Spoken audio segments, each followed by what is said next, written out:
वीरेंद्र भाई, अमर भाई, मधुस्मिता भौणी समस्त को प्रेज जनाऊँ, कृतज्ञता जनाऊँ। नमस्कार। प्रिय माने आज अयोग्य हेले सुंदर सुजोग यही सुंदर मंच आत्मिक मंच रे आपण मान सहभागिता आसबार सुजोग पाई अच्छी प्रतिदिन सहभागिता करुच्छी किंतु आज से स्वर्गीय वाक्य किसी आमे परस्पर आलोचना करिवार सुजोग पाई अच्छी। प्रभु को नाम गौरव हो। आज मु कौन से परी आश्चर्य नुआ विषय तो कही पारे नहीं। मु साधारण मनुष्य। प्रभु आज मो हृदय जोड़ा कथा कही अच्छा मुझे विषय प्रस्तुत होती कि काली संध्यार यही विषय कहवाक ही प्रभु मते मन रे चालना देले। ताहा हेला मु ईश्वर निकट में गुरुत्वपूर्ण, मु ईश्वर निकट में गुरुत्वपूर्ण। आसतु ए विषय आलोचना करने पूर्व मु वाक्य गोटे अंश पाठ करुच्ची। अतएव एवरी 2 पर्व 1 पद पाठ करिबा। अतएव शुणा जाइथिबा वाक्य प्रति अधिक मनोयोगी हेबा आम्भ मानकर उचित, नहिले काले आम्भे माने लक्ष्य भ्रष्ट हेबु। एई वाक्य नीति प्रतिदिन आमे पाठ करुअछु, ताहार सारमर्म मध्ये बुझिअछु। तेणु मु अधिक आलोचना करू नाही। मोरଙ୍କ ପାଇଁ गुरुत्वपूर्ण। तेबे एई विषय को आलोचना करिबा पूर्वरु प्रार्थना करिबा जेपरि ईश्वरଙ୍କ वाक्य को सठिक भावे बुझिबा एवं दैनन्दिन जीवन व्यवहार करि परिबा। पुणी वाक्य अनुसार प्रभुଙ୍କ सहित चली से अनंत जीवन रो अधिकारी हे परिबा। आसंतु किछि समय मु प्रार्थना करबी। धन्यवाद पिता, जीवंत स्वर्गस्थ पिता, धन्यवाद करुछु। तुम्हें आम मान को जीवंत रखिच। आज तुम्हें यही पवित्र दिन रो प्रभात समय तुमर निकटगामी करैछ। पुणी आमे तुमर पवित्र वाक्य पाठ करिबु, शिखिबु, ध्यान करिबु। तुम दृष्टि रे आमे काहेकि गुरुत्वपूर्ण यही वाक्य को आमे आलोचना करिबा निमंते आत्मांकर उपस्थिति, शक्ति, ज्ञान, चालना प्रदान कर। वाक्य को बुझी ग्रहण करिबा पई स्वर्गीय ज्ञान प्रदान कर। पवित्र आत्मांक शक्ति को, चालना, उपस्थिति को यीशु को नाम रे स्वागत करुछि। आ एही समय को ध्यान वाक्य को उपस्थित समस्त भाई भौणी मान को निजक मध्य तुमरी पवित्र बलवंत हस्त तले समर्पण करी प्रार्थना यीशु को नाम रे मागिली। आमेन। आज आज आमे ध्यान करिबा, आलोचना करिबा मु ईश्वरଙ୍କ ପାଇଁ गुरुत्वपूर्ण अटे। आमे एई जगत रे जते समस्त बसवास करबा समय जगत लोकंक दृष्टि रे गुरुत्व देखा जाय न थाउ। जगत दृष्टि रे आमे अधिक न्यून, क्षुद्र, घृण्य मध्य अटु। आमे बेले बेले मन रे भाबी थाउ एठारे मोर कोनोसी गुरुत्वता नहीं, मोर मूल्य नहीं। आमे निराश होई थाउ, मन रे से चिंता आसी थाए जागतिक हिसाब रे। किंतु वाक्य आज हमको कौन कथा कहे। वाक्य आमे पढुछु प्रेम विषय।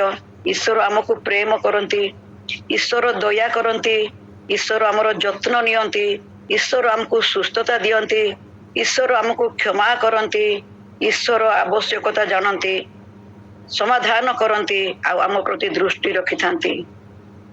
प्रिय माने केवल सेतिकी तो नुहे, पृथ्वी रे आमे जते अछु मो पाई एवं आपणक पाई प्रभु जीशु जीवन देइछंती। पापरु उद्धार करी मुक्तिर पथ मध्य आमको देखाई अछंती। तेणु निश्चय आमे ईश्वरଙ୍କ दृष्टि रे गुरुत्वपूर्ण अटु। एथि पई आसंतु वाक्यरु आमे गोटे अंश पाठ करिबा। मते के पाठ करिबार सहाय्य करिवे कलसियो 1 पर्व 23 पद।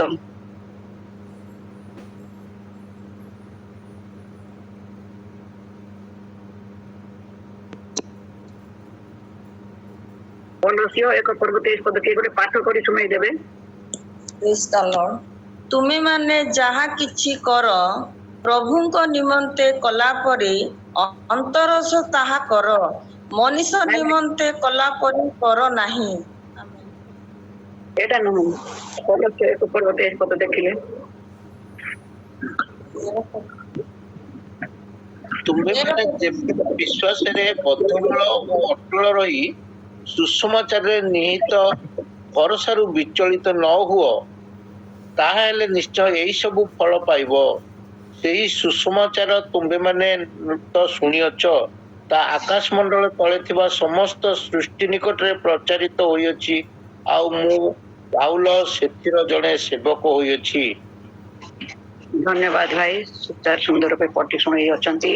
ଆମେ ଶୁଣିଅଛୁ, ବୁଝିଅଛୁ, ଆମେ ନୀତି ପ୍ରତିଦିନ ବି ପଢୁଅଛୁ।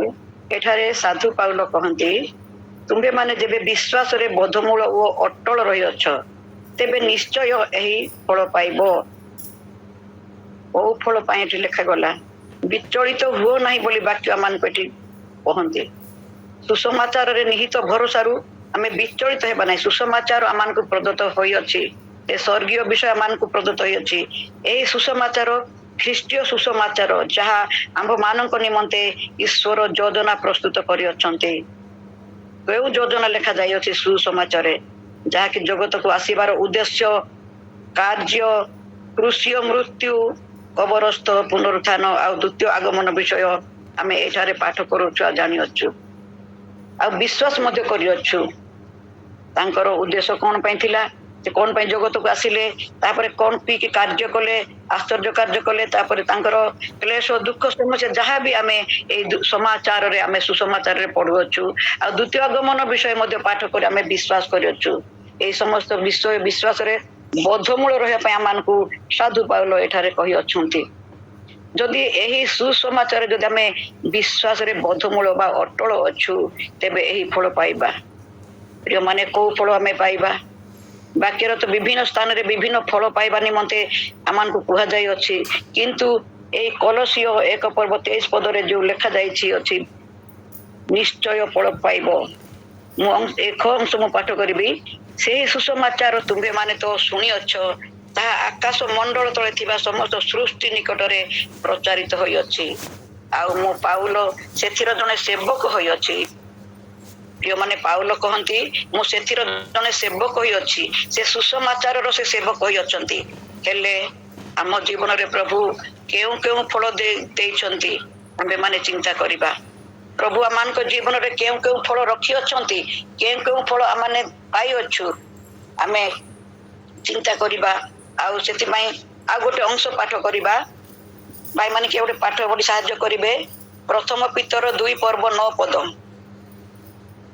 ପ୍ରଥମ ପିତର 2:9 ଟିକେ ପାଠ କରିବେ।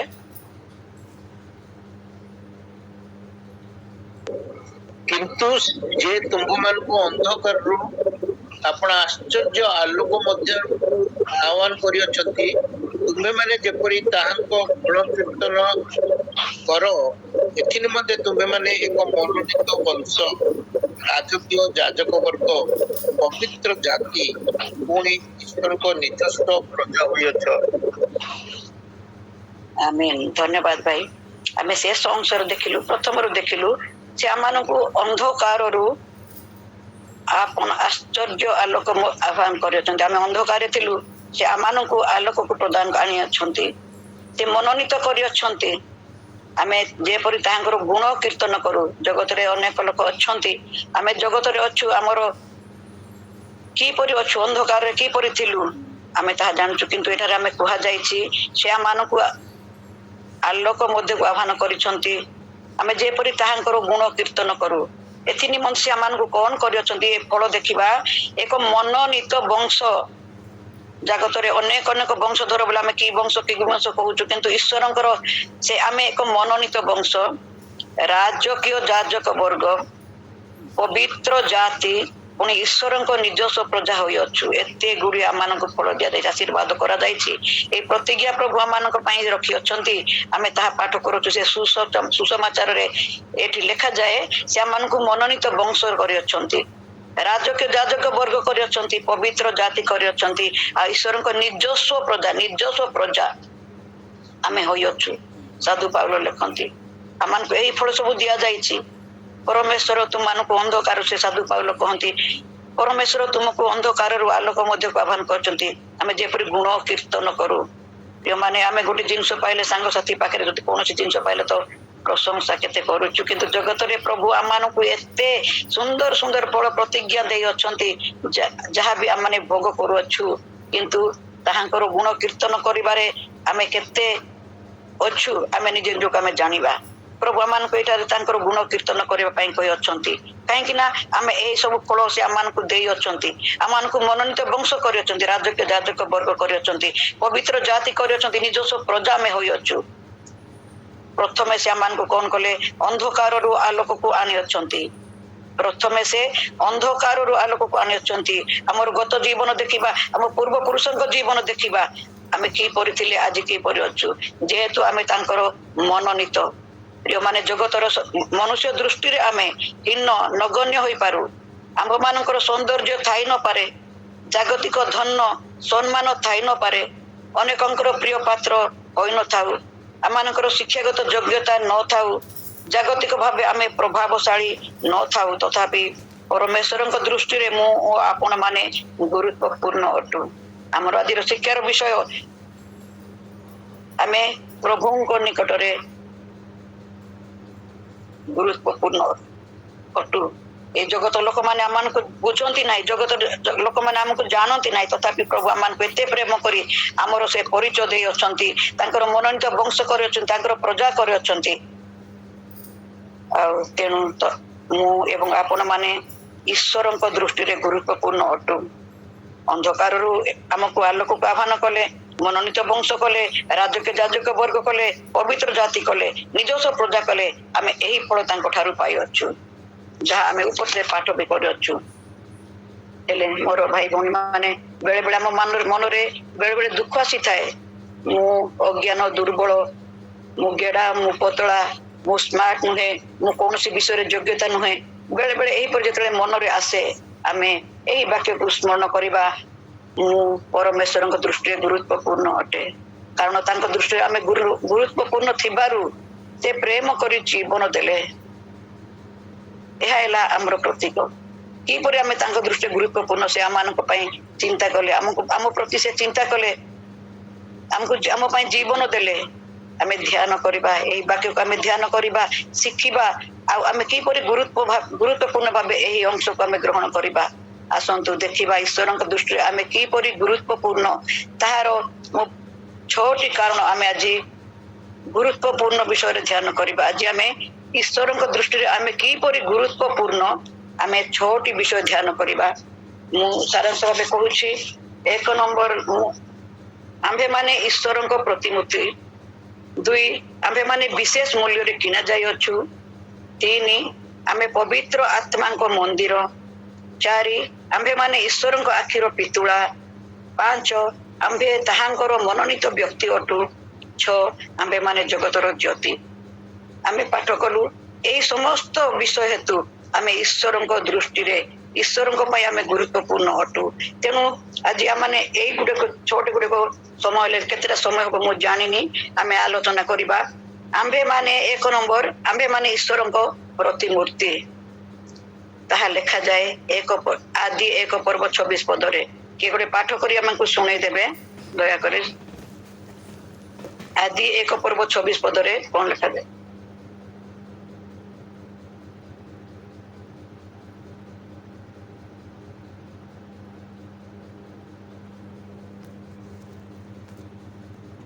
ଏଥି ଉତ୍ତାରେ ପରମେଶ୍ୱର କହିଲେ, ଆମ୍ଭେମାନେ ଆପଣା ପ୍ରତିମୂର୍ତ୍ତିରେ ଓ ଆପଣା ସାଦୃଶ୍ୟରେ ମନୁଷ୍ୟକୁ ନିର୍ମାଣ କରୁ। ସେମାନେ ଜଳଚର ମତ୍ସ୍ୟଗଣ, ଅକ୍ଷେଚର ପକ୍ଷୀଗଣ ଓ ପଶୁଗଣ ଓ ସମସ୍ତ ପୃଥିବୀ ଓ ଭୂମିରେ ଗମନଶୀଳ ସବୁ ଉରଗାମୀ ଜନ୍ତୁ ଉପରେ କର୍ତ୍ତୃତ୍ୱ କରିବେ। ଧନ୍ୟବାଦ।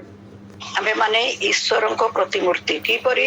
ଆମର ଏଠି ଅଂଶରେ ଦେଖିବା, ଆମ୍ଭେମାନେ ଆପଣା ପ୍ରତିମୂର୍ତ୍ତିରେ ଓ ଆପଣା ସାଦୃଶ୍ୟରେ ମନୁଷ୍ୟର ନିର୍ମାଣ କରୁ। ପ୍ରଥମେ ମୁଁ କହିଥିଲି ଆମ୍ଭେମାନେ ଈଶ୍ୱରଙ୍କ ପ୍ରତିମୂର୍ତ୍ତି। ଆଦି 1 ପର୍ବ 26 ପଦରେ ଆମେ ପାଠ କଲୁ, ଆମ୍ଭେମାନେ ଆପଣା ପ୍ରତିମୂର୍ତ୍ତିରେ ଓ ଆପଣା ସାଦୃଶ୍ୟରେ ମନୁଷ୍ୟର ନିର୍ମାଣ କରୁ। ପ୍ରଭୁ କହିଅଛନ୍ତି ଆମେ ଈଶ୍ୱରଙ୍କ ପ୍ରତିମୂର୍ତ୍ତିରେ ନିର୍ମିତ ହୋଇଅଛୁ। ଏଠାରେ ଆମ୍ଭେ ଲେଖାଗଲା, ଆମ୍ଭେ ଆପଣା ପ୍ରତିମୂର୍ତ୍ତିରେ। ଆମ୍ଭେ କହିଲେ ପିତା, ପୁତ୍ର, ପବିତ୍ର ଆତ୍ମାଙ୍କ ବିଷୟରେ ଆମେ ଲେଖାଯାଇଅଛି। ସୃଷ୍ଟି ସମୟରେ ଖ୍ରୀଷ୍ଟ ଥିଲେ, ଆଉ ସୃଷ୍ଟିକୁ ରକ୍ଷା କରିବା ପାଇଁ ସେ ଆପଣା ଜୀବନ ମଧ୍ୟ ଦେଇଛନ୍ତି। ତେଣୁ ଆପଣା ସଦୃଶରେ ନିର୍ମାଣ କଲେ, ଯେପରି ଆମେ ତାହାଙ୍କର ଗୁଣ ସ୍ୱଭାବକୁ ସାଦୃଶ୍ୟରେ ନିର୍ମାଣ କଲେ, ତାର ଅର୍ଥ ତାଙ୍କର ଗୁଣ ସ୍ୱଭାବକୁ ମଧ୍ୟ ଆମେ ବୁଝୁ। ତାଙ୍କର ଚରିତ୍ର, ତାଙ୍କର ଗୁଣ ସ୍ୱଭାବ ଆମମାନଙ୍କ ଜୀବନରେ ଦେଖାଯିବା ଦରକାର। ଯେହେତୁ ଯଦି ଶରୀର ଆପଣା ସଦୃଶ ପ୍ରତିମୂର୍ତ୍ତି, ତାଙ୍କ ଭଳି ଯଦି ଶରୀର ହେଲା, ତେବେ ଖ୍ରୀଷ୍ଟଙ୍କର ସ୍ୱଭାବ ଚରିତ୍ର ଆମମାନଙ୍କ ଜୀବନରେ ମଧ୍ୟ ଦେଖାଯିବା ଦରକାର। ସେ ଆପଣା ପ୍ରତିମୂର୍ତ୍ତିରେ ନିର୍ମାଣ କରିଅଛନ୍ତି, ତେଣୁ ଆମେ ତାହାଙ୍କ ଦୃଷ୍ଟିରେ ଗୁରୁତ୍ୱପୂର୍ଣ୍ଣ ବୋଲି ଆମେ ଆଜି ଆଲୋଚନା କରେ। ଆମେ ସମସ୍ତେ ଆମମାନଙ୍କ ଜୀବନରେ ଦେଖାଯିବା ଦରକାର। ଆଜି ଆମେ ସମସ୍ତ ବିଷୟ ଜାଣି ସୁଦ୍ଧା ଆମେ ବେଳେ ବେଳେ ଭୁଲ ବାଟକୁ ଯାଇଥାଉ। ପରମେଶ୍ୱରଙ୍କୁ ଇଗ୍ନୋର କରିଥାଉ, ଅପମାନ କରିଥାଉ, ଦୁଃଖ ଦେଇଥାଉ, ଅବାଟକୁ ମଧ୍ୟ ଆମେ ଚାଲି ଯାଇଥାଉ। ତାଙ୍କର ପ୍ରତିମୂର୍ତ୍ତି ସେଇ କଥା ଭୁଲି ଯାଇଥାଉ ଯୋଉଟା ପରମେଶ୍ୱର ଏଠି କହିଲେ, ଆମ୍ଭେ ମାନେ ଆପଣା ପ୍ରତିମୂର୍ତ୍ତିରେ ଆପଣା ସାଦୃଶ୍ୟରେ ମନୁଷ୍ୟ ନିର୍ମାଣ କରୁ। ସେହି କଥା ପ୍ରିୟମାନେ ଭୁଲି ଯାଇଥାଉ। ଆମେ କେବେ ଚିନ୍ତା କରୁଛୁ କି ମୁଁ ଈଶ୍ୱରଙ୍କ ପ୍ରତିମୂର୍ତ୍ତି, ମୋ ଠାରେ ଈଶ୍ୱରଙ୍କର ଗୁଣ ଚରିତ୍ର ସ୍ୱଭାବ ରହିବା ଆବଶ୍ୟକ। ଆମେ ସେଥିରେ ଇଗ୍ନୋର କରିଥାଉ, ତାଙ୍କର ଏହି କଥାକୁ ଆମେ ଇଗ୍ନୋର କରିଥାଉ। ତାହା ଯଦି ଚିନ୍ତା କରୁ, ତେବେ ଆମେ ଈଶ୍ୱରଙ୍କର ଦୃଷ୍ଟିରେ ଗୁରୁତ୍ୱପୂର୍ଣ୍ଣ ଅଟୁ। ତାଙ୍କ ସଦୃଶରେ ସେ ଆମକୁ ନିର୍ମାଣ କରିଅଛନ୍ତି, ଏହି କଥାକୁ ଯଦି ଆମେ ବିଶ୍ୱାସ କରୁ, ତେବେ ପ୍ରିୟମାନେ ଆମେ ଈଶ୍ୱରଙ୍କ ଦୃଷ୍ଟିରେ ଗୁରୁତ୍ୱପୂର୍ଣ୍ଣ ଅଟୁ। ଆମ୍ଭେମାନେ ଈଶ୍ୱରଙ୍କ ପ୍ରତିମୂର୍ତ୍ତି। ତାହାର ପ୍ରମାଣ ହେଲା ଈଶ୍ୱରଙ୍କୁ ଆମେ ଗୁରୁତ୍ୱପୂର୍ଣ୍ଣ କିପରି, ସେ ଆପଣା ସଦୃଶ ପ୍ରତିମୂର୍ତ୍ତିରେ ଆମମାନଙ୍କୁ ନିର୍ମିତ କରିଥିବାରୁ ଆମେ ଈଶ୍ୱରଙ୍କ ଦୃଷ୍ଟିରେ ଗୁରୁତ୍ୱପୂର୍ଣ୍ଣ ଅଟୁ। ହେଲେ ମନୁଷ୍ୟ ଛୋଟ ପିଲା ହଉ, ବଡ ପିଲା ହଉ, ପୁରୁଷ ହଉ, ସ୍ତ୍ରୀ ହଉ, ବୃଦ୍ଧ ହଉ, ବୃଦ୍ଧା ହଉ, କିମ୍ବା ଯୁବକ ହଉ, ଯୁବତୀ ହଉ, ଆମେ ସମସ୍ତେ ଈଶ୍ୱରଙ୍କ ପ୍ରତିମୂର୍ତ୍ତିରେ ସୃଷ୍ଟି। ତେଣୁ ଆମେ ଈଶ୍ୱରଙ୍କ ପାଇଁ ଗୁରୁତ୍ୱପୂର୍ଣ୍ଣ ଅଟୁ। ଦ୍ୱିତୀୟ ବିଷୟ, ଆମ୍ଭେ ବିଶେଷ ମୂଲ୍ୟରେ କିଣା ଯାଇଅଛୁ। ତେଣୁ ଈଶ୍ୱରଙ୍କ ଦୃଷ୍ଟିରେ ଆମେ ଗୁରୁତ୍ୱପୂର୍ଣ୍ଣ ଅଟୁ। ଆମେ ଏହାକୁ ପାଠ କରିବା, ତାହା କେଉଁଠାରେ ଲେଖା ଅଛି? କିଏ ଗୋଟେ ପାଠ କରିବେ? 1 କରିନ୍ଥୀୟ 6:20। ଈଶ୍ୱର ତୁମମାନଙ୍କୁ ବିଶେଷ ମୂଲ୍ୟରେ କିଣିଅଛନ୍ତି, ଏଣୁ ତୁମମାନଙ୍କ ଶରୀରରେ ଈଶ୍ୱରଙ୍କର ଗୌରବ ପ୍ରକାଶ କର। ଆମେନ୍, ଧନ୍ୟବାଦ। ଦେଖନ୍ତୁ, ଆମ୍ଭେ ବିଶେଷ ମୂଲ୍ୟରେ କିଣା ଯାଇଅଛୁ, ତେଣୁ ଆମେ ଈଶ୍ୱରଙ୍କ ଦୃଷ୍ଟିରେ ଗୁରୁତ୍ୱପୂର୍ଣ୍ଣ।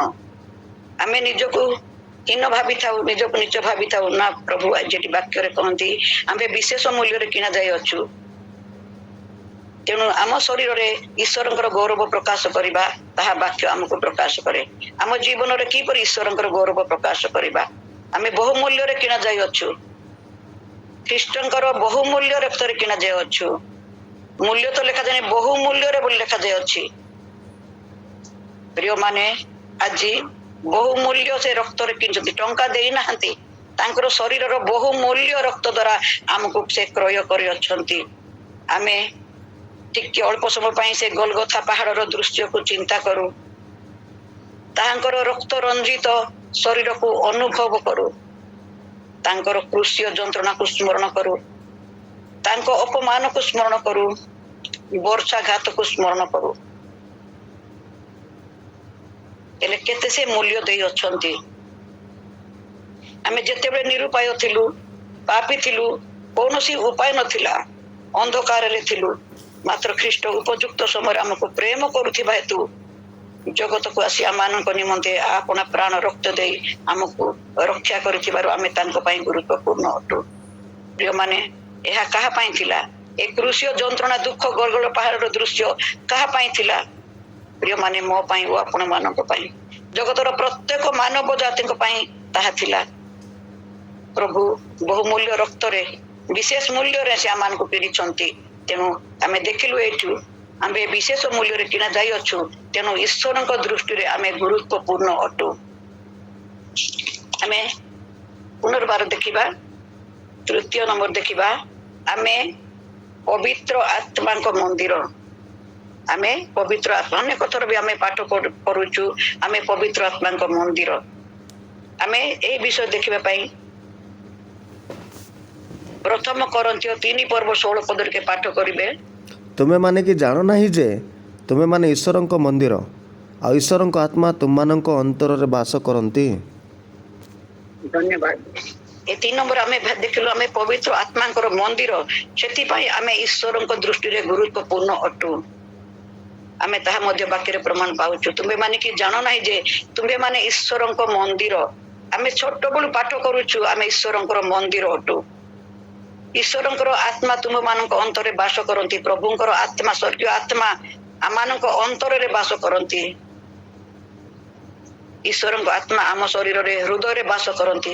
ଯେହେତୁ ଆମେ ଈଶ୍ୱରଙ୍କ ଦୃଷ୍ଟିରେ ଗୁରୁତ୍ୱପୂର୍ଣ୍ଣ ଅଟୁ, ଆମେ ପବିତ୍ର ଆତ୍ମାଙ୍କର ମନ୍ଦିର ଅଟୁ, ତେଣୁ ପ୍ରଭୁଙ୍କ ଦୃଷ୍ଟିରେ ଆମେ ଗୁରୁତ୍ୱପୂର୍ଣ୍ଣ ଅଟୁ। ଯଦି ଆମେ ଆମ ବ୍ୟକ୍ତିଗତ ଜୀବନରେ ଯୀଶୁଙ୍କୁ ତ୍ରାଣକର୍ତ୍ତା ରୂପେ ଗ୍ରହଣ କରୁ, ତେବେ ଈଶ୍ୱରଙ୍କ ଆତ୍ମା ଆମ ମଧ୍ୟକୁ ଆସିଥାଏ। ଯେତେବେଳେ ଆମେ ପ୍ରାର୍ଥନା କରୁଛୁ, ହେ ପ୍ରଭୁ ତୁମ ପବିତ୍ର ଆତ୍ମା ମତେ ପ୍ରଦାନ କର, ମୋର ପାପ ସବୁ ଦୂର କର, ପବିତ୍ର ଆତ୍ମାଙ୍କୁ ଆମେ ମାଗୁଛୁ, ଭିକ୍ଷା କରୁଛୁ ପରମେଶ୍ୱରଙ୍କ ନିକଟରେ, ଯାହାକି ଜଗତରେ ଆମମାନଙ୍କ ନିମନ୍ତେ ପ୍ରଦତ୍ତ ହୋଇଅଛି। ପବିତ୍ର ଆତ୍ମା ସାହାଯ୍ୟକାରୀ ପବିତ୍ର ଆତ୍ମା ଏହି ଜଗତରେ ଆମମାନଙ୍କ ନିମନ୍ତେ ପ୍ରଦତ୍ତ କରାଯାଇଅଛି। ଆମେ ପବିତ୍ର ଆତ୍ମାଙ୍କ ନିକଟରେ ପ୍ରାର୍ଥନା କରୁଛୁ। ପ୍ରିୟମାନେ, ମୁଁ ଏହା କହି ରଖିବାକୁ ଚାହେଁ, ଜଣେ ଯଦି ଖ୍ରୀଷ୍ଟିଆନ ପରିବାରରେ ଜନ୍ମ ହେଲେ ସେ ଖ୍ରୀଷ୍ଟଙ୍କର ହୋଇପାରେ ନାହିଁ ଯେତେ ଦିନ ପର୍ଯ୍ୟନ୍ତ ସେ ଖ୍ରୀଷ୍ଟଙ୍କୁ ବ୍ୟକ୍ତିଗତ ଭାବେ ଗ୍ରହଣ କରିନାହିଁ, କିମ୍ବା ପାପ ପ୍ରତି ମୃତ ହୋଇନାହିଁ, କିମ୍ବା ପାପକୁ ସ୍ୱୀକାର କରିନାହିଁ, ସେତେବେଳେ ପର୍ଯ୍ୟନ୍ତ ସେ ଖ୍ରୀଷ୍ଟଙ୍କର ହୋଇପାରେ ନାହିଁ ଓ ଖ୍ରୀଷ୍ଟଙ୍କର ଆତ୍ମା ମଧ୍ୟ ତାଙ୍କଠାରେ ବାସ କରେ ନାହିଁ। ଯଦି ଏହି ସୁସମାଚାରକୁ ସେ ବିଶ୍ୱାସ କରେ, ସୁସମାଚାର ଅନୁସାରେ ଗୋଟେ ଖ୍ରୀଷ୍ଟିଆନ ପରିବାର ବ୍ୟକ୍ତି ବି ଯଦି ସେ ନିଜକୁ ନିଜର ପାପ ପ୍ରତି ସେ ବିମୁଖ ହୁଏ, ନିଜକୁ ସ୍ୱୀକାର କରେ ଆଉ ପବିତ୍ର ଆତ୍ମାଙ୍କୁ ସ୍ୱାଗତ କରେ, ତେବେ ସେ ବ୍ୟକ୍ତି ଈଶ୍ୱରଙ୍କ ଦୃଷ୍ଟିରେ ଗୁରୁତ୍ୱପୂର୍ଣ୍ଣ। ମୁଁ ଖ୍ରୀଷ୍ଟିଆନ ହେଇଛି, ପ୍ରଭୁଙ୍କୁ ଜାଣିଛି, ସେଥିରେ ଯେ ଆମେ ପ୍ରଭୁ ସନ୍ତୁଷ୍ଟ ତାହା ନୁହେଁ। ପବିତ୍ର ଆତ୍ମାଙ୍କ ଦ୍ୱାରା ଆମମାନଙ୍କୁ ଶକ୍ତିଯୁକ୍ତ ହେବାକୁ ପଡିବ। ତାହା କଲେ ସୁସମାଚାରରେ ଲେଖାଯାଏ, ସୁସମାଚାରରେ ବିଶ୍ୱାସରେ ଅଟଳ ରହି ପବିତ୍ର ଆତ୍ମାଙ୍କୁ ବିଶ୍ୱାସ କରେ। ଯେଉଁ ବ୍ୟକ୍ତି ସୁସମାଚାର ଉପରେ ବିଶ୍ୱାସ କରେ, ତାଙ୍କର ବିଶ୍ୱାସ ଅଟଳ ରହେ, ଆଉ ସେ ଲେଖା ଅନୁସାରେ ସମସ୍ତ ବିଷୟ ଗୁଡିକୁ ସେ ନିଜ ଜୀବନରେ ଗ୍ରହଣ କରେ ଆଉ ପବିତ୍ର ଆତ୍ମାଙ୍କୁ ଗ୍ରହଣ କରେ, ତେବେ ପବିତ୍ର ଆତ୍ମାଙ୍କୁ ସ୍ଥାନ ଦିଏ, ତେବେ ସେ ଈଶ୍ୱରଙ୍କ ଦୃଷ୍ଟିରେ ଗୁରୁତ୍ୱପୂର୍ଣ୍ଣ ଅଟେ। এই ଗୁରୁତ୍ୱ ମାନେ ପୁଣି ଆଉ ଗୋଟେ ଦେଖିବା, ମୁଁ ଏଠି ପାଠ କରୁଛି କରନ୍ଥୀୟ 6:19 ପଦ, ଅବା ତୁମମାନଙ୍କ ଶରୀର ଯେ ଈଶ୍ୱରଙ୍କ ଠାରୁ ପ୍ରାପ୍ତ, ତୁମମାନଙ୍କର ଅନ୍ତର୍ବାସୀ ପବିତ୍ର ଆତ୍ମାଙ୍କ ମନ୍ଦିର, ଏହା କଣ ଜାଣ ନାହିଁ? ଆଉ ତୁମ୍ଭେମାନେ ନିଜେ ନିଜର ନୁହଁ।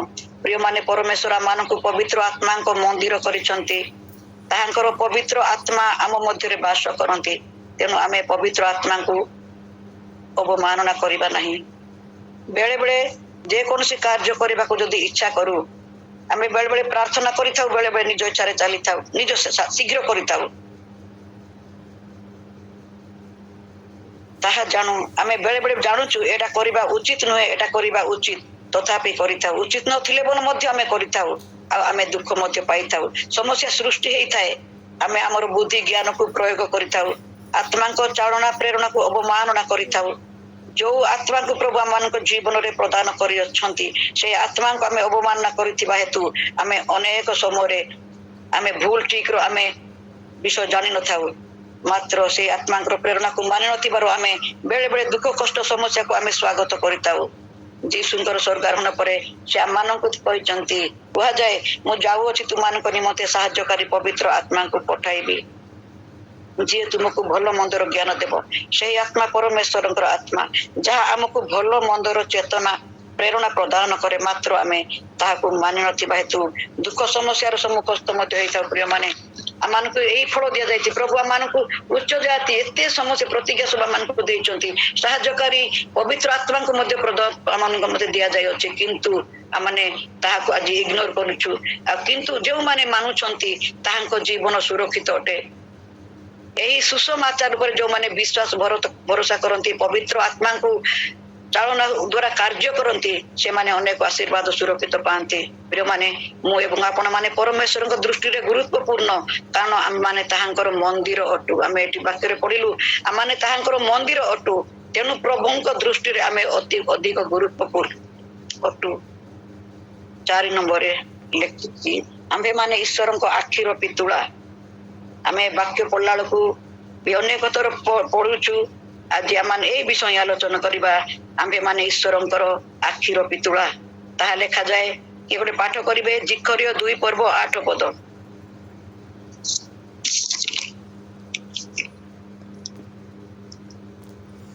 କାରଣ ସୈନ୍ୟାଧିପତି ସଦାପ୍ରଭୁ ଏହି କଥା କହନ୍ତି, ଯେଉଁ ଗୋଷ୍ଠୀଗଣ ତୁମମାନଙ୍କୁ ଲୁଟିଲେ ସେମାନଙ୍କ ନିକଟକୁ ସେ ମୋତେ ସମାଦର କରି ପ୍ରେରଣ କରିଅଛନ୍ତି।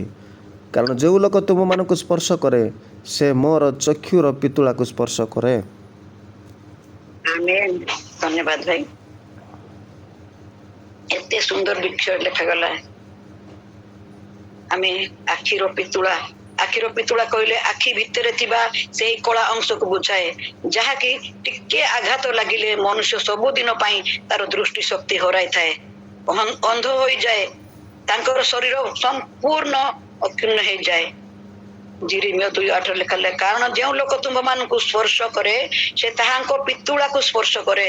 ସୁନ୍ଦର କଥା ଏଠି ଆମେ ପଢିଲୁ, ତାହାଙ୍କର ପିତୁଳା। ଆମେ ବାକ୍ୟରେ ଅନେକ ସ୍ଥାନରେ ବି ପଢିଛୁ, ଏଠାରେ ବି ଦେଖିଲୁ ତାହାଙ୍କର ପିତୁଳା ଆମ୍ଭେମାନେ, ମୁଁ ଓ ଆପଣ ମାନେ, ଆମେ ତାହାଙ୍କ ଦୃଷ୍ଟିରେ ଚକ୍ଷୁର ପିତୁଳା। ତେଣୁ ସେ ଆମକୁ ସୁରକ୍ଷିତ କରି ରଖିଥାନ୍ତି। ଏହି ଚକ୍ଷୁ ଭିତରେ ଥିବା ପିତୁଳା ଉପରେ ଆଘାତ ଆସିବା ପୂର୍ବରୁ ଆଖି ପତା ଯେପରି ପଡିଯାଏ, ଆଖି ପତାକୁ ସେ ସୁରକ୍ଷା ଦିଏ, କିମ୍ବା ହଠାତ୍ ତୀକ୍ଷ୍ଣ ଆଲୁଅ କିମ୍ବା ପବନ କିମ୍ବା ଧୂଳି ଉଡିଯାଏ, ତେବେ ଆଖି ପତା ବନ୍ଦ ହୋଇଯାଏ ଓ ପିତୁଳାକୁ କୌଣସି ଆଘାତ ଲାଗିନଥାଏ। କାହିଁକି ଆଘାତ ଲାଗିନଥାଏ ପ୍ରିୟମାନେ? ଏ ପ୍ରଶ୍ନ ନାଇଁ, ଉତ୍ତରରେ ଦେଖିବା ଆମେ ଯେପରି ପିତୁଳା ସୁରକ୍ଷା ପାଏ। ପିତୁଳାର ସୁରକ୍ଷା ପାଇଁ ଚକ୍ଷୁର ପତା ସଜାଗ ଥାଏ। ଆମେ ବି ଅନୁଭବ କରିଛୁ, ସାଙ୍ଗେ ସାଙ୍ଗେ ଆମେ ଆଖି ପତା ବନ୍ଦ କରିଯାଏ। ପିତୁଳାର ସୁରକ୍ଷା ପାଇଁ ଚକ୍ଷୁର ପତା ସଜାଗ ଥାଏ। ପ୍ରିୟମାନେ, ଠିକ ପ୍ରଭୁ ଆମକୁ ସୁରକ୍ଷା ଦେବା ନିମନ୍ତେ ସଦା ସଜାଗ ଥାନ୍ତି। ତେଣୁ ସେହି ବହୁମୂଲ୍ୟ ପିତୁଳା ଭଳି ଆମକୁ ପ୍ରଭୁ ଯତ୍ନ କରିଥାନ୍ତି, ସୁରକ୍ଷା ଦେଇଥାନ୍ତି। କାରଣ ମୁଁ ଆଉ ଆପଣ ମାନେ ପ୍ରଭୁଙ୍କ ଦୃଷ୍ଟିରେ ଗୁରୁତ୍ୱପୂର୍ଣ୍ଣ ଅଟୁ। ଆମେ ବାକ୍ୟରେ ଦେଖିଲୁ, ଯେଉଁ ଲୋକ ତୁମକୁ ସ୍ପର୍ଶ କରେ ସେ ତାହାଙ୍କ ପିତୁଳାକୁ ସ୍ପର୍ଶ କରେ। ପ୍ରଭୁ ଏ ତାଙ୍କର ନୟନର ପିତୁଳା ଭଳି ଆମମାନଙ୍କୁ ସେ ସୁରକ୍ଷା କରି ରଖିଅଛନ୍ତି। ତାଙ୍କ ଦ୍ୱାରା ଆମେ ସୁରକ୍ଷିତ ଅଛୁ। ଯେପରି ଆଖିର ସେଇ ପିତୁଳା ଆଖି ପତା ଦ୍ୱାରା ଯେପରି ସୁରକ୍ଷା ରହିଥାଏ, ପ୍ରଭୁ ଆମମାନଙ୍କ ନିମନ୍ତେ ସଦା ସର୍ବଦା ସଜାଗ ରହିଥାନ୍ତି। ଆମମାନଙ୍କ ସମସ୍ୟା ଆସିବା ପୂର୍ବରୁ ସୁରକ୍ଷା ଦେବା ନିମନ୍ତେ ସଦା ସେ ସଜାଗ ଥାନ୍ତି। ଯେପରି ପତାକୁ ସୁରକ୍ଷା କରିବା ପାଇଁ ଆଖିର ପତା ସଜାଗ ରହିଥାଏ, ଆମମାନଙ୍କୁ ସୁରକ୍ଷା ଦେବା ପାଇଁ ପ୍ରଭୁ ସଦା ପ୍ରସ୍ତୁତ ଅଟନ୍ତି। ଜଗତ ଆମକୁ ଘୃଣା କରେ, ଜଗତରେ ଅନେକ ସମସ୍ୟା ଆସୁଛି। ଜଗତ ତୁଚ୍ଛ କରୁ, ନିନ୍ଦା କରୁ, ଅଟ୍ଟହାସ୍ୟ କରୁ, ମୂଲ୍ୟହୀନ ଭାବୁ, ଅପମାନ କରୁ, ଭର୍ତ୍ସନା କରୁ, ନିରାଶ ହେବା ନାହିଁ। କିନ୍ତୁ ମୋର ଖ୍ରୀଷ୍ଟରେ ପ୍ରିୟ ଭାଇ ଭଉଣୀ ଆଉ ପୁଅ ଝିଅ ମାନେ, ମୁଁ ଓ ଆପଣ ମାନେ ଈଶ୍ୱରଙ୍କ ଦୃଷ୍ଟିରେ ଗୁରୁତ୍ୱପୂର୍ଣ୍ଣ ଅଟୁ। କାରଣ ଆମ୍ଭେମାନେ ଈଶ୍ୱରଙ୍କ ନୟନ ପିତୁଳା ଅଟୁ।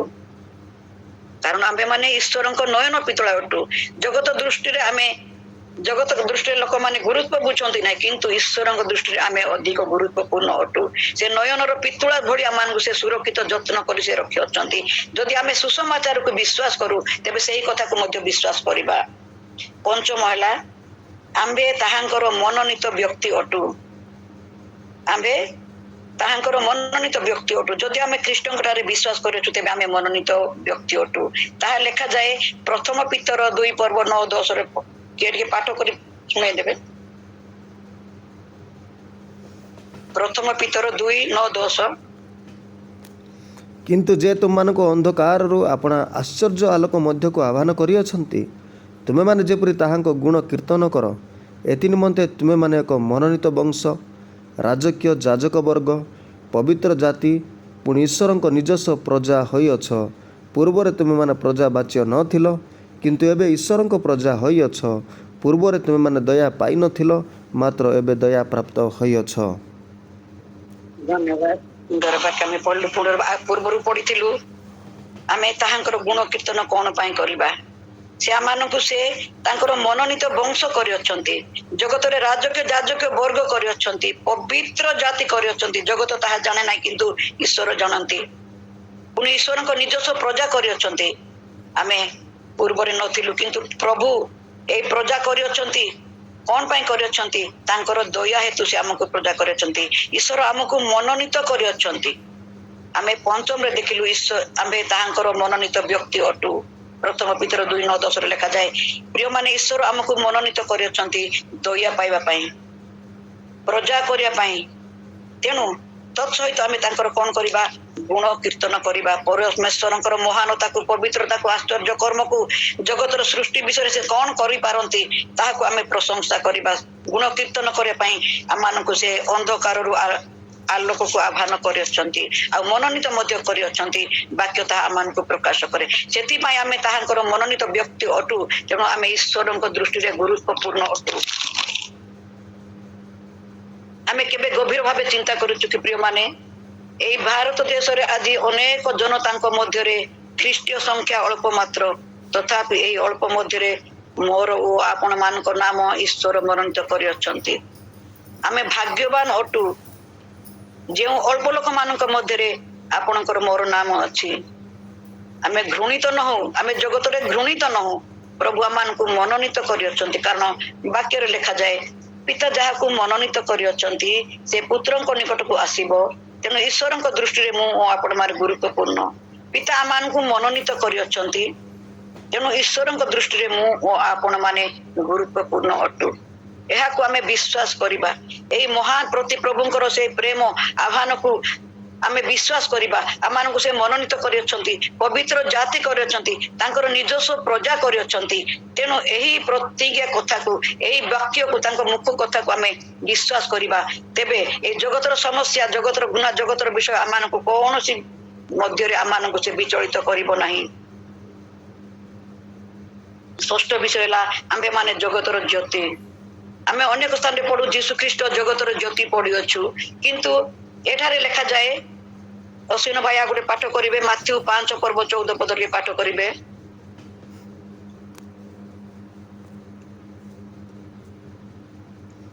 ତୁମେମାନେ ଜଗତର ଜ୍ୟୋତି, ପର୍ବତ ଉପରେ ସ୍ଥାପିତ ନଗର ଗୁପ୍ତ ହୋଇ ରହି ନପାରେ। ଏଠାରେ ଆମେ ଯୋଉ ଷଷ୍ଠ ବିଷୟ ଦେଖିଲୁ, ଆମେ କାହିଁକି ଗୁରୁତ୍ୱପୂର୍ଣ୍ଣ? ଯେହେତୁ ଆମ୍ଭେ ମାନେ ଜଗତର ଜ୍ୟୋତି, ଯୀଶୁ ଖ୍ରୀଷ୍ଟ ଜଗତର ଜ୍ୟୋତି। ହେଲେ ଲେଖାଯାଏ, କିନ୍ତୁ ଏଇ ମାଥ୍ୟୁ 5:14 ଲେଖାଯାଏ ଆମ୍ଭେ ମାନେ ଜଗତର ଜ୍ୟୋତି।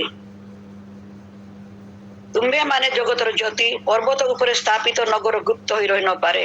ଜ୍ୟୋତିର ଅର୍ଥ ଆଲୋକ। ଆଲୋକ ଯଦି ଗୋଟେ ଜାଗାରେ ଥିଲେ ଆଉ ସେ ତାହାକୁ ଗୁପ୍ତ ଆମେ ରଖିପାରିବା ନାହିଁ। ଆମେ ପ୍ରିୟମାନେ ବାକ୍ୟ ଅନୁସାରେ ଆମେ ଜଗତର ଆଲୋକ ଅଟୁ। ଆଉ ଆଲୋକର କାର୍ଯ୍ୟ ଆମେ କଣ? ଆମେ ଜାଣିଛୁ ଆଲୋକର କାର୍ଯ୍ୟ ଅନ୍ଧକାରକୁ ଦୂର କରେ। ଆଲୋକର କାର୍ଯ୍ୟ ଅନ୍ୟକୁ ରାସ୍ତା ଦେଖାଏ। ଆଲୋକର କାର୍ଯ୍ୟ ସମସ୍ତ ବିଷୟକୁ ସ୍ପଷ୍ଟ ଭାବେ ଦେଖାଇ ଦେଇଥାଏ। ଆଲୋକର କାର୍ଯ୍ୟ ରାସ୍ତାର ଆଗକୁ ଆଗକୁ କଢେଇ ନେଇଥାଏ। ଆମେ ଦେଖୁ ଗୋଟେ ଜାଗା ଯଦି ଅନ୍ଧକାର ଥାଏ, ସେଥିରେ ଯଦି ଛୋଟ ଦୀପ ଜଳେଇବା, ତେବେ ସେଇ ଆଲୋକ ଅନ୍ୟମାନଙ୍କୁ, ଅନ୍ଧକାର ଦୂର ହୋଇଯାଏ ଆଉ ଲୋକଙ୍କ ଦୃଷ୍ଟି ସେ ଆଲୋକ ହିଁ ଦେଖାଯାଏ। ଲୋକମାନଙ୍କୁ ସେ ଆଲୋକ ଆକୃଷ୍ଟ କରେ, ସେଇ ଜାଗାରେ ସମସ୍ତଙ୍କ ଦୃଷ୍ଟି ପଡେ। ତେବେ ଖ୍ରୀଷ୍ଟ ବିଶ୍ୱାସୀ ଯେଉଁ ସ୍ଥାନରେ ରହିଲେ ମଧ୍ୟ ସମସ୍ତ ଦୃଷ୍ଟି ତାହାଙ୍କ ଉପରେ ରହିବ, କାରଣ ଖ୍ରୀଷ୍ଟ ବିଶ୍ୱାସୀ ଜୀବନରେ ସେ ଅନେକ ପ୍ରକାର ଆଲୋକ ଥାଏ। ଏଇ ବାକ୍ୟ ଅନୁସାରେ ଆମେ ଯଦି ଈଶ୍ୱରଙ୍କ ଦୃଷ୍ଟିରେ ଆମେ ଜ୍ୟୋତି, ଆମ୍ଭେ ମାନେ ଜଗତର ଜ୍ୟୋତି, ପ୍ରଭୁ ତାହା କହିଅଛନ୍ତି। ତେଣୁ ଆମ ଜୀବନରେ ସେ ଜ୍ୟୋତି ଯଦି ଅଛି, ଜଗତରେ ଯଦି ଆମେ ଅଛୁ, ଆମେ ତାଙ୍କର ଆଲୋକର ସନ୍ତାନ ଅଟୁ। ଆମର ବ୍ୟବହାର, ଆଚରଣ, ଉଚ୍ଚାରଣ, ଉତ୍ତମ କାର୍ଯ୍ୟ ଦ୍ୱାରା ଆମେ ଆଲୋକକୁ ପ୍ରକାଶ କରିବା। ଏଇ ଆଲୋକ ଯୋଉ ଆମ ପ୍ରଭୁ କରିଅଛନ୍ତି, ଯେପରି ଅନେକ ଲୋକମାନେ ଅନ୍ଧକାର ଜଗତରେ ଅଛନ୍ତି, ଅନେକଙ୍କ ମଧ୍ୟରୁ ଆମ ଅଳ୍ପ କେତେ ଜଣଙ୍କୁ ସେ ବାଛିଛନ୍ତି। ଯେହେତୁ ଛୋଟ ଆଲୁଅ ବି ଅନେକ ସ୍ଥାନକୁ ଆଲୋକିତ କରିଥାଏ।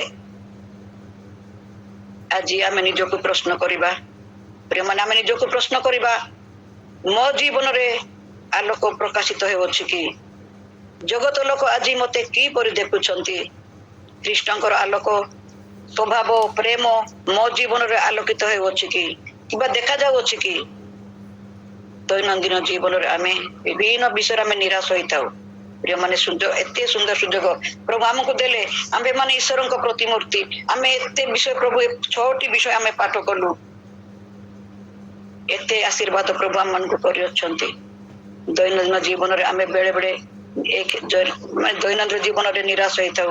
ନିରାଶ ଅନୁଭବ କରୁ କି ମୋର କୌଣସି ଉତ୍ତମ ଗୁଣ ନାହିଁ, ମୋର ଉତ୍ତମ ଜ୍ଞାନ ନାହିଁ, ମୋର ଧନ ସମ୍ପତ୍ତି ନାହିଁ, ମୋର ଯୋଗ୍ୟତା ନାହିଁ, ମୁଁ ଘୃଣ୍ୟ।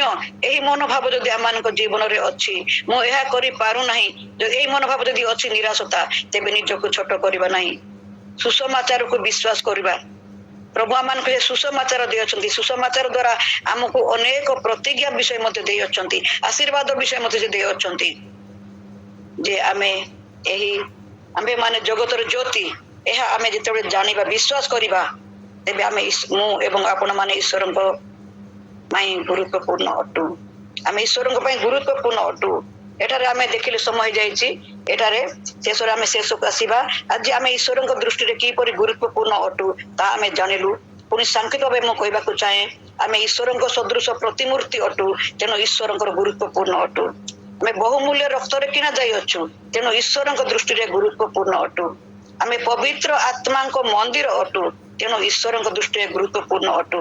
ଆମ୍ଭେମାନେ ଈଶ୍ୱରଙ୍କ ଚକ୍ଷୁର ପିତୁଳା ଅଟୁ, ତେଣୁ ପ୍ରିୟମାନେ ଆମେ ଈଶ୍ୱରଙ୍କ ଦୃଷ୍ଟିରେ ଗୁରୁତ୍ୱପୂର୍ଣ୍ଣ ଅଟୁ। ଆମ୍ଭେ ତାହାଙ୍କର ମନୋନୀତ ବ୍ୟକ୍ତି ଅଟୁ, ସେଥିପାଇଁ ଈଶ୍ୱରଙ୍କ ଦୃଷ୍ଟିରେ ଆମେ ଗୁରୁତ୍ୱପୂର୍ଣ୍ଣ ଅଟୁ। ଆମ୍ଭେ ତାହାଙ୍କର ମନୋନୀତ ବ୍ୟକ୍ତି ଅଟୁ, ତେଣୁ ଈଶ୍ୱରଙ୍କ ଦୃଷ୍ଟିରେ ଆମେ ଗୁରୁତ୍ୱପୂର୍ଣ୍ଣ ଅଟୁ। ଆମ୍ଭେମାନେ ଜଗତର ଜ୍ୟୋତି ଅଟୁ, ତେଣୁ ଈଶ୍ୱରଙ୍କ ଦୃଷ୍ଟିରେ ଆମେ ଗୁରୁତ୍ୱପୂର୍ଣ୍ଣ ଅଟୁ। ତେଣୁ ଜଗତ ଆମକୁ ଘୃଣା କଲେ ମଧ୍ୟ ନିରାଶ ହତାଶ ହେବାର ନାହିଁ।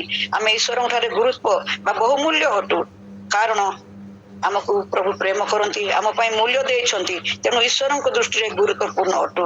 ଶେଷରେ କହିବାକୁ ଚାହେଁ, ଆମେ ଏହିପରି ବହୁମୂଲ୍ୟ ବ୍ୟକ୍ତି ହୋଇଥିବାରୁ ସର୍ବଦା ତାହାଙ୍କର ଗୁଣ କୀର୍ତ୍ତନ କରୁ ଓ ତାହାଙ୍କର ଆଲୋକରେ ଆମେ ଆଲୋକିତ ହୋଇ ଅନ୍ଧକାରରେ ଥିବା ଆତ୍ମା ଗୁଡ଼ିକୁ ଆଲୋକ ପଥରେ କଢେଇ ନେଉ।